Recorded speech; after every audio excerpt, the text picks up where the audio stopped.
নমস্কার। কবি জয় গোস্বামীর লেখা কবিতা সৎকার গাথা। আমরা যেদিন আগুনের নদী থেকে তুলে আনলাম মার ভেসে যাওয়া দেহ, সারা গা জ্বলছে।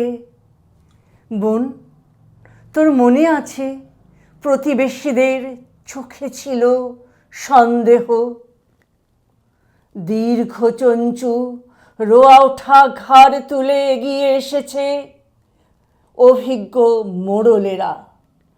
বলেছে, এ সভা বিধান দিচ্ছে, শোনো, দাহ করবার অধিকারী নয় এরা। সেই রাত্রে পালিয়েছি গ্রাম ছেড়ে, কাঁধে মার দেহ, উপরে জ্বলছে চাঁদ। পথে পড়েছিল বিষাক্ত জলাভূমি, পথে পড়েছিল চুন লবণের খাদ।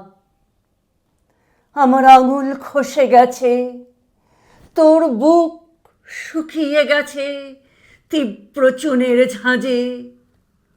আহার ছিল না, শৌচ ছিল না কারো, আমরা ছিলাম সব বহনের কাজে। যে দেশে এলাম মরা গাছ চারিদিকে, ডাল থেকে ঝোলে মৃত পশুদের ছাল। পৃথিবীর শেষ নদীর কিনারে এসে নামিয়েছি আজ জননীর কঙ্কাল। বোন, তোকে বলি, এ অস্থি পোড়াবো না, গাছের কোটরে রেখে যাব এই হার। আমরা শিখিনি, পরে যারা আছে তারা তারা শিখবে না এর ঠিক ব্যবহার।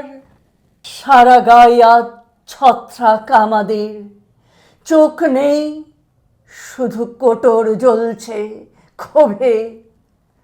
আমি ভুলে গেছি পুরুষ ছিলাম কিনা, তোর মনে নেই ঋতু থেমে গেছে কবে।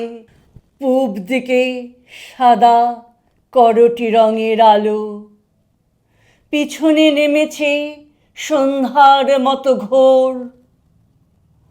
পৃথিবীর শেষ শ্মশানের মাঝখানে বসে আছি শুধু দুই মৃতদেহ চোর।